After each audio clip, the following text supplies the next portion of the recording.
국민바란닷컴입니다. 저희들은 사교육이 필요 없는 오직 암기 방식에 의한 진학제도나 더 다양한 특기에 대한 진학제도가 도입되기를 원합니다. 아이들을 사회의 도구로 교육해서는 안 됩니다. 아이들이 스스로 살아갈 수 있게 교육을 해야 합니다. 지금의 교육은 일부의 엘리트를 위한 교육이고 나머지 학생에게는 사회의 부속품을 양성하기 위한 교육일 뿐입니다. 우리의 아이들이 외국으로 나가서 살게 되면 어떤 나라에서는 얼마든지 최고의 자리에 오를 수 있는 능력이 있습니다. 그런데 지배자들은 자신들이 원하는 것을 부품으로 사용하기 위해서 스스로 성장할 수 있는 교육보다는 자신들의 필요에 맞는 교육을 시키고 있는 것입니다. 대표적인 예가 전문계 고등학교 같은 학교의 존재입니다. 아이들 누구든지 두꺼운 외국어 책 한 권을 12년 동안 암기만 시켜도 얼마든지 외국어를 잘할 수 있게 됩니다. 우리 사회에서 뭔가를 하기 어려우면 외국에라도 나가서 그 능력을 발휘할 수 있게 해야 합니다. 첫날 만날 국영수만 연구한다고 아이들이 모두 발전하는 것이 아닙니다. 우리의 아이들 중에 성적이 나쁘다고 하는 아이들은 어릴 때부터 공구, 농구, 상고 등 공장의 부속품으로 교육을 받습니다. 지금은 이름이 바뀌어서 특성화고 전문계고 등등 뭔가 그럴듯하게 꾸며놨지만 결과는 이 사회의 부속품으로 사용되기 좋게 교육하는 것입니다. 누구든지 사회 부속품으로 살아가는 것은 맞습니다. 하지만 선택의 여지 없이 그렇게 길러진 것과 자신이 스스로 선택한 것과는 천지 차이입니다. 아이들이 스스로 선택했다고요? 그게 가능하다고 생각하십니까? 범죄에 대해서는 아이들의 의지가 아니어서 아이들에게 감형을 해주면서 그것보다 훨씬 복잡하고 난해한 미래에 대한 선택을 그 어린 나이에 하게 해놓고 아이들이 선택했다고 하는 겁니까? 어른이 되어도 자신의 길이 어떤 것인지 정확하게 알기가 쉽지 않습니다. 그런데 범죄에서는 어려서 촉법 소년이고 교육에서는 자신이 선택해서 그렇다고 하면 그것은 이율배반적인 것입니다. 우리 사회의 그런 이율배반적인 법들 때문에 사회가 갈등과 불신과 분쟁이 난무하는 것이 아닙니까? 우리는 그것을 올바르게 수정하려는 것이고요. 그래서 아이들에게 공장의 부속품으로 교육을 시키지 말고 자기가 어른이 되어서 자신이 스스로 선택할 수 있게 교육을 시켜야 아이들이 자기 인생을 좀 더 잘 살아갈 수 있다고 생각합니다. 즉, 오직 국영수에만 가치를 두지 말고 아무것도 하기 싫은 아이들은 외국어라도 알 수 있게 문법이 어쩌고 저쩌고 하지 말고 오직 암기로만 성적을 얻을 수 있는 방법으로 또는 그 비슷한 방법으로 성적을 얻을 수 있게 해야 합니다. 그렇게 진학이 가능하도록 해서 자신의 능력과 하고자 하는 것을 충분히 생각할 수 있는 어른이 되어서 자신의 길을 스스로 찾아갈 수 있게 해야 합니다. 그렇게 되면 사교육비를 별도로 걱정을 할 필요가 없어지게 되고 사교육을 받더라도 목적이 뚜렷해서 더 잘 활용할 수 있습니다. 교과서는 특별히 두껍겠지만 그 내용만 외우면 되니까 다른 비용이나 시험 정보 등을 걱정 안 해도 되고요. 이해를 해야 그것이 교육이 된다는 말은 하지도 마세요. 그 이해는 암기하고 나서 어른이 되면 다 이해할 수 있습니다. 당장 이해가 안 되어 포기한 아이들에게 그런 것들이 나중에 기억이나 나겠습니까? 어차피 교과서 내용보다는 시험 형태의 정보에 의한 시험 제도잖아요. 즉 시험 문제를 풀지 않고 교과서만으로 시험 성적이 잘 나오지 않는 어떤 정보가 필요한 시험 제도 말입니다.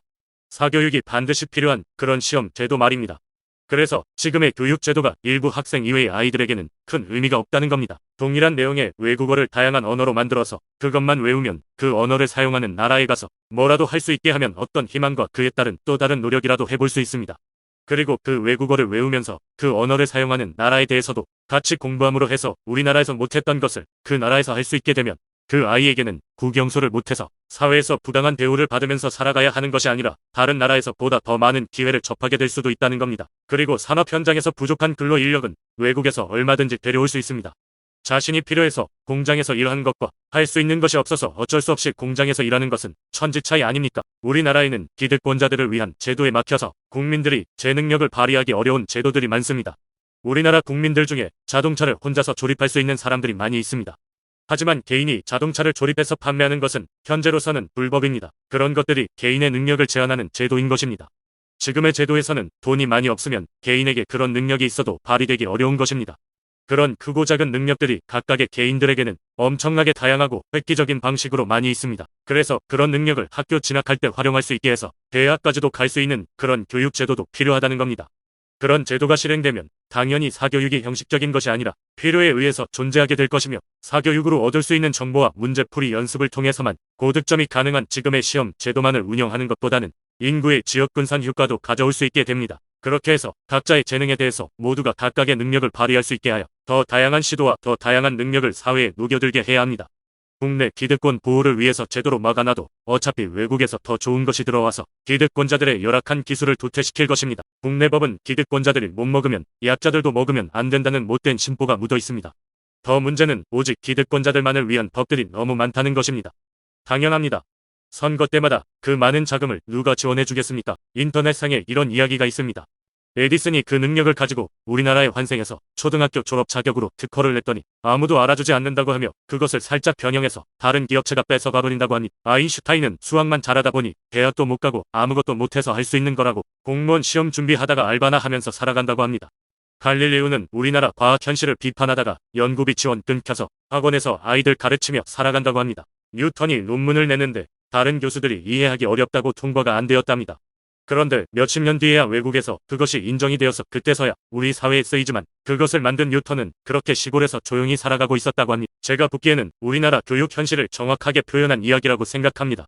옛날에도 이런 이야기가 있었는데 지금도 이해가 되는 것을 보면 우리 사회는 전혀 변화가 없었던 겁니다. 교육의 개선만이 서민이 약자가 더 많은 발전을 기대할 수 있는 유일한 방법이며 그런 이유로 교육 제도는 반드시 개선되어져야 한다고 생각합니다. 부디 세뇌에서 깨어나시어 올바른 선택을 하시기 바랍니다. 함께 해주셔서 대단히 감사드립니다.